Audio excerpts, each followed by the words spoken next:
Hello and welcome back to the workbench. I wanted to show you how to solder on an XT30, or it could be an XT30 connector. And what you need is a soldering iron, some solder, some heat shrink tubing, something you want to solder it to, and then you're ready to go.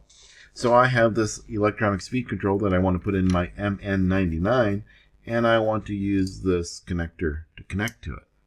So this is an XT30 connector. I really like these connectors, so that's why I'm using it. And so here's how you get started. First, you want to put the other end into here as well. What that is going to do is, because this gets hot and it may melt, and then this will get out of alignment. Putting this in keeps it from getting out of alignment. You will need a pair of pliers like this so that you can place this in to here. Now I have the positive side up. It says on the end here which side is positive. I will make my life easier,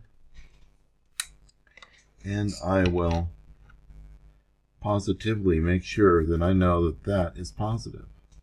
I'm putting a positive right there. And then on the back, I will be negative about it and put a negative right there. Now I know which end is what. So the positive.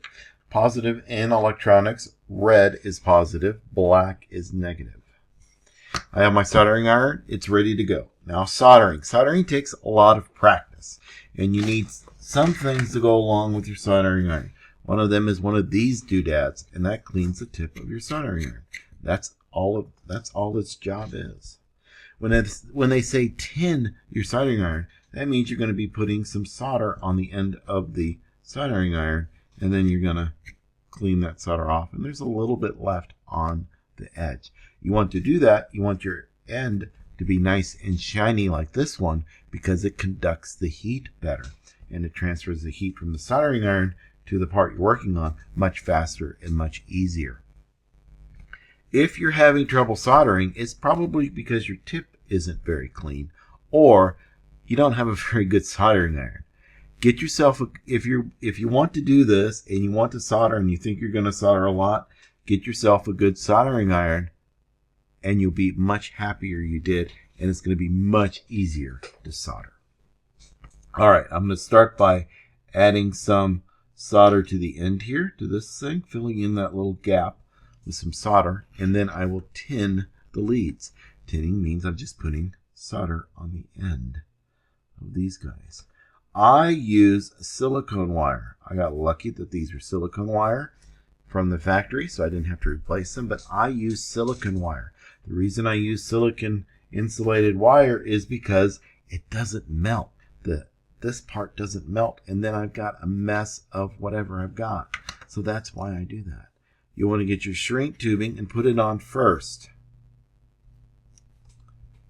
You're going to find this trick out is very helpful the first few times you do this, and you get it all connected, and you got a beautiful solder joint, but you forgot to put the heat shrink tubing on the wires all the way down here at the end before you put it together. And then you got to take it all apart because you want the heat shrink tubing on there. All right, I have the wire tinned, and I have the end tinned ready to go. I'm going to use pliers or tweezers to grab these. And then you want to do a dry fit before you do anything. What's a dry fit? A dry fit is you have your soldering iron in this hand. You make sure that this fits in there real nicely and it doesn't move around much. So I may have to push that up. Whoop! I need to push this up a little bit. Put some. I could put a rubber band on the end of this. That would help. But I'm not gonna. All right, so yep, dry fit. Everything's comfortable. Oh, I have a little wire there that I need to fix. So everything is comfortable to move. I could do everything real nice. I'll get that nice and clean. I will get this warm so that it moves, and then I'll just get that into place. And voila, it is soldered on. That wasn't so bad, was it? Let me do it again for you so you can see how to do it. I'll move this upside down, because it needs to be upside down now. I'll put it in there. I'll add a little pressure to that. I've got that end, the black end, tinned. I've got the heat shrink tube on the end of the wire. I'll add some solder to the end of this. There, nice and warm. I'll grab my tweezers. I'll do a dry fit to make sure I have a nice connection.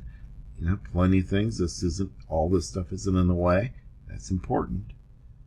And then get this warm so that it melts nice. And then just go blunk and you're done. You have a connection done. Now the heat shrink tube. You don't need a lighter. You don't need to go grab the hair dryer. Just push them out towards the end. Get these wires out of the way. Use the end of your soldering iron to melt the heat shrink tubing.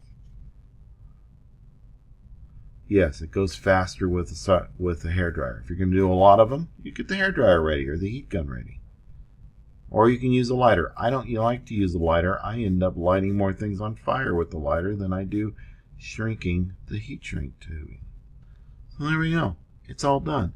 That's how you connect or attach an XT30 or XT60 or any of these other connectors to the speed controller. It's that easy. It's that simple. Get yourself a good soldering iron. You'll be happy you did. Get yourself some good solder. You'll be happy you did. This is 60/40 solder.